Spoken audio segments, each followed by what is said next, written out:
Let's return to This Week in America. Here's your host, Rick Bratton.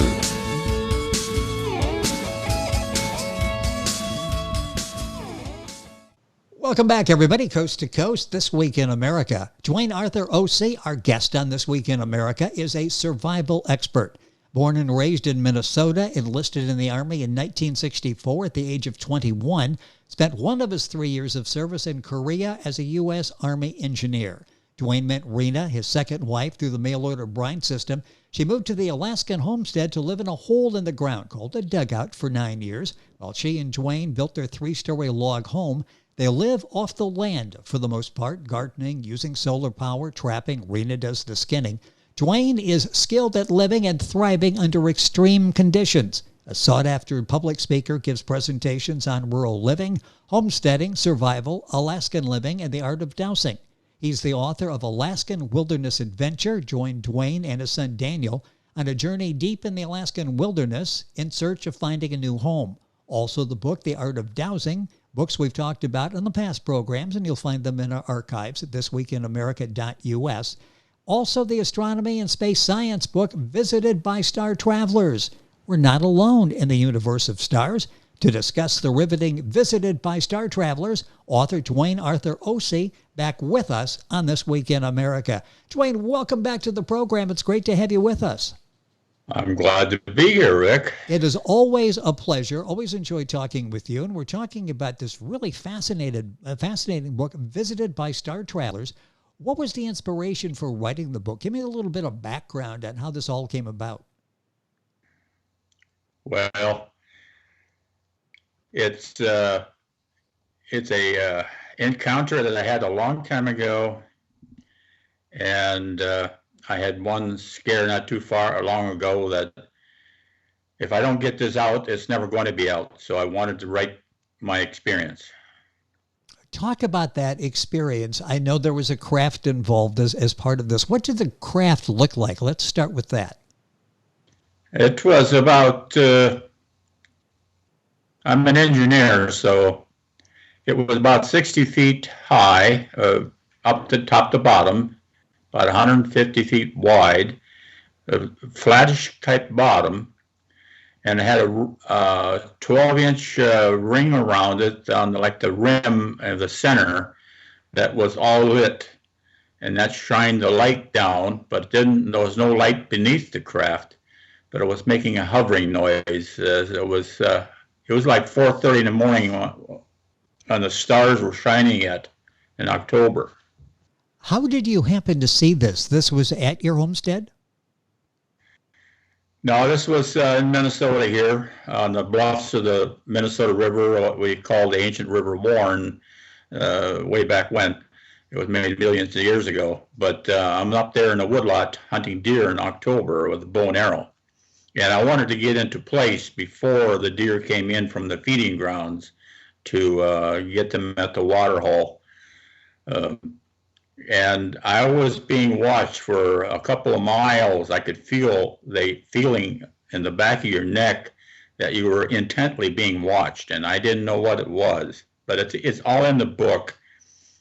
And way back in the woods in a clearing, craft all of a sudden appeared over my head, right in front of me and diagonally over my head. So I was, first of all, I seen a light, and I figured there's no lights out here, and it must be maybe it's a game warden spotting me. So I looked for shadows, and I found no shadows. There was light everywhere, no shadows even underneath anything. But it's so weird. The light is the most thing that struck me, is that the light was like it was air itself. Wherever there was air, there was light, and white light. Did it make a noise?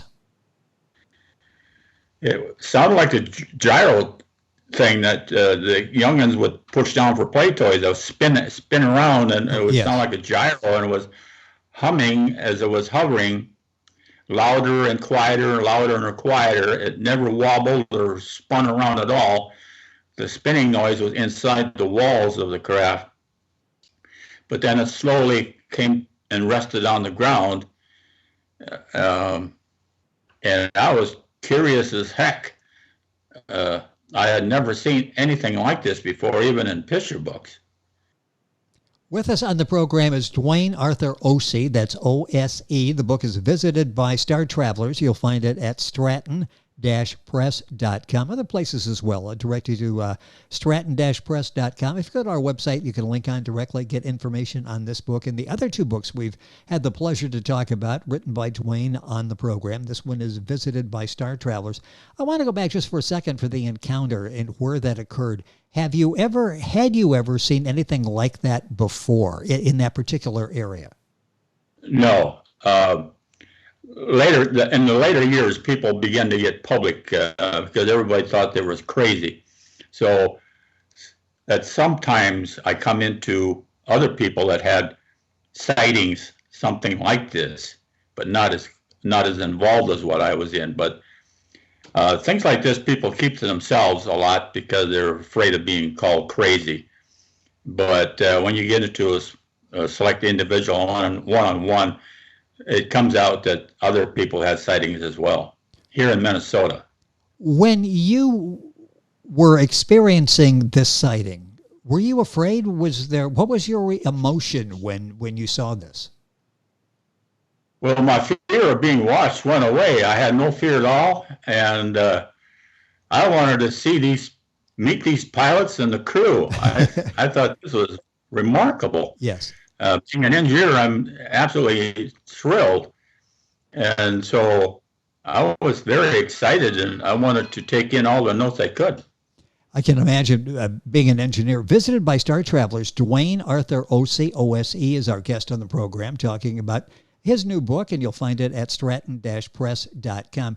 You mentioned why you were there. Was this something you would do on a routine basis that time of day? I'm just trying to figure where you were in the circumstances that led to this. Were you there frequently doing the deer hunting? Yes. This is hand-me-down generation by generation woodlot in the dense woods. And I was there hunting deer with a bow and arrow at that time of the year. It was bow season for archers, not the slug hunters or rifle, but the bow and arrow archery season. And so I was getting in place, going to my destination that I had a blind preset to ambush any deer that I would like to take for harvest. And in the process of getting to that position, this is when the craft appeared overhead, and it just came out of nowhere. Talk about the light that was emanating from the craft. And I ask you this because you're an engineer, so I'm thinking you vividly recall what you saw that night. What was that like? What was the light like? The light was directional. It came from the rim of the craft. The rim was only like a foot in size and surrounded the craft. No single light bulb, was just a rim of light, something that you'll see on the cover like that. They almost got it right. But anyway, the light was like a liquid light. There were no shadows anywhere. It was totally like it was as though it was hard to explain, but it was like the air was light itself. If there was a tree limb or whatever, there was no shadow underneath it or to the side of it. But then, even more particular, there was no light behind me or to the outside of the perimeter. There was no reflection of the light. The light was only in the confined area of the craft and maybe 25 feet out of it. And all around me was total darkness, but I was inside the light. Amazing story, and you can read it in Duane's book, Visited by Star Travelers. You'll find it at Stratton-press.com. Go to our website, thisweekinamerica.us, and link on directly to get information on all three of the books that we've talked about on the program by Duane Arthur O.C. Was there any contact? Sometimes you hear these stories and there was an abduction or close to an abduction or some type of communication. Was there any interaction? Oh, yes. I wasn't abducted. I was kind of like ushered into the craft. But since my speaking, other people have come towards me and they want to, whisper in my ear their account. So I'm not the only one. But a human-like creature came out of the craft. The door opened up and came out, and he walked down this ramp. I think the ramp was about the size that would support a ATV four-wheeler, and that wide and about 6 feet high the door was. And out of this round thing, there was no sign of a door. It just all of a sudden opened up, lowered to the ground, and a little guy about 4 foot tall come walking out of it, and yellow, long head, long eyes, up and down, and 3 fingers with no thumb, just 3 fingers, but they were long fingers, and at the tip of the fingers there were little dots, nodules that were probably sensors. And he communicated to me, and I can imagine he could communicate with any language in this world. It just happened to be he was communicating through mind to mind, mental, telepathically. Yes. He said, "No, have no fear." And he came to me. I put my bow and my arrows up against the tree. He took me by my hand.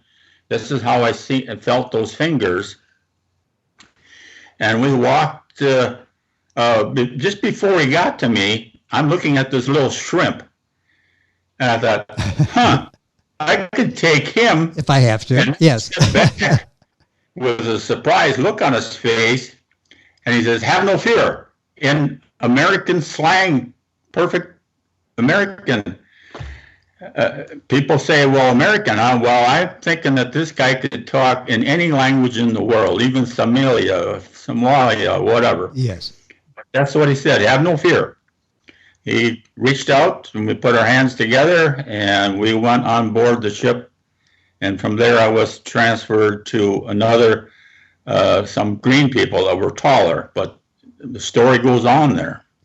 And you'll find that story in Duane's book, Visited by Star Travelers, available at stratton-press.com. Other places as well. I'll direct you there. They have all 3 of Duane's books, and it's Duane Arthur OCOSE.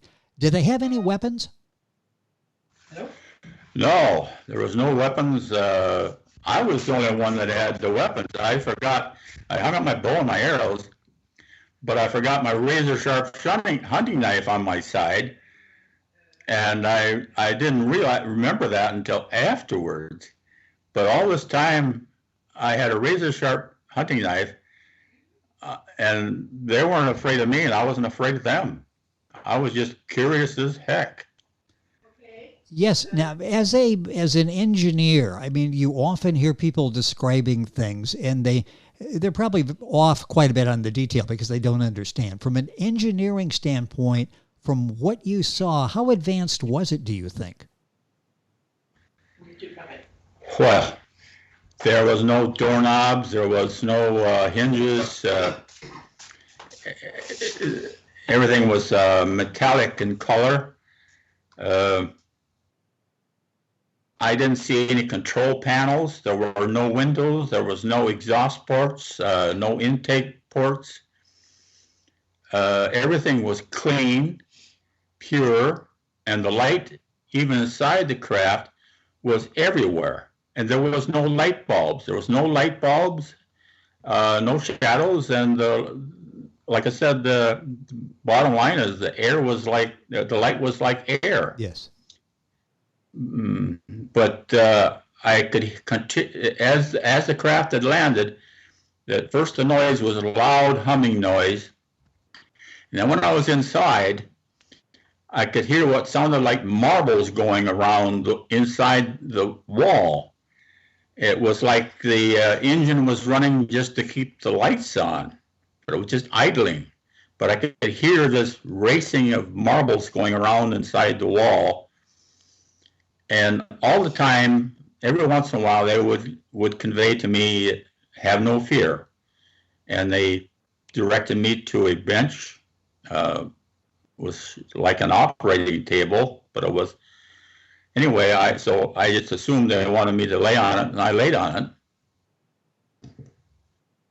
The book is, and I don't want to give away too much here, but boy, you've got my interest, certainly. Visited by Star Travelers by Duane Arthur O.C. What impact has this had on your life? Obviously, you feel it's important now to write this book and to share this story, but I would think this would be life altering. This would change your life. What impact has it had on your life? No impact. There's those that will talk to me, and there's those that won't.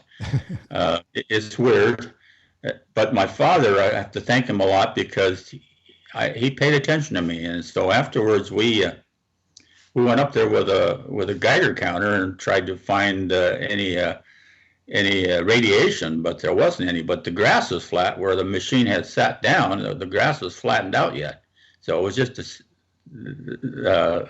that same afternoon, my dad and I went and checked that out. The book is written by Duane Arthur O.C., our guest on the program, visited by Star Travelers. A couple minutes left in the show. And again, I don't want to give away too much here. I want people to go buy the book, and you'll share the story with them that way.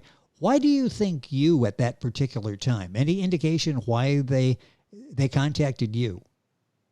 Well, there's not too many people up at 4:30 in the morning. I guess that's part of it. That's part of it. But I think they had been following me for a while from high up, and it's all in the book. But I don't think there was any. I have no particular difference than anyone else. It's just that I was the lone subject, and there wasn't anybody watching. Everybody was sleeping at that hour. So nothing good happens after midnight, I guess. So when you're out that late, you can expect something like that to happen. What a fascinating story by Duane. Now, the other books, The Alaskan Wilderness Adventure, joined Duane and his son Daniel on a journey deep in the Alaskan wilderness in search of finding a new home. That was one of the books by Duane. The book we talked about a couple of weeks ago, Ancient Art of Dowsing, both of those books are available, as well as visited by Star Travelers at stratton-press.com. You can find those interviews on our website, thisweekinamerica.us, audio and video. And this book is just a fascinating. I can't wait to read all of the books, especially after getting the background on the program today. Duane, it's been fun over the last couple of weeks. Write some more books so we can get together and talk again. This has been fun having you on the program with us. Thank you for sharing all of these stories, in particular, visited by Star Travelers. A fascinating story. Looking forward to reading it. Yeah, we are not alone in the universe. That you hear that, and then we've got evidence in Duane's book. The book is Visited by Star Travelers, Duane Arthur O.C., O-S-E. All of the books available at stratton-press.com. All of that on our website, thisweekinamerica.us. Duane, thank you again. Look forward to having you back on the program. Thank you for being with us these past couple weeks. It's been my pleasure, Rick. Thank you. Duane Arthur O.C. is our guest on the program. Information on all of his books on our website, thisweekinamerica.us. Back on today's program after these messages. This Week in America is online. You can visit our website, thisweekinamerica.us. Scott Pinkerton, Associate Producer of This Week in America. Jay Anderson, Segment Producer. Ben Watson, Webmaster. Otto Bechet, Director of Engineering and TV Production. This Week in America produced and is a trademark of Blue Funk Broadcasting, LLC. For information on all of our guests and to listen to this week's show, our website again at thisweekinamerica.us. And I'm Sean Bratton, Executive Producer of This Week in America.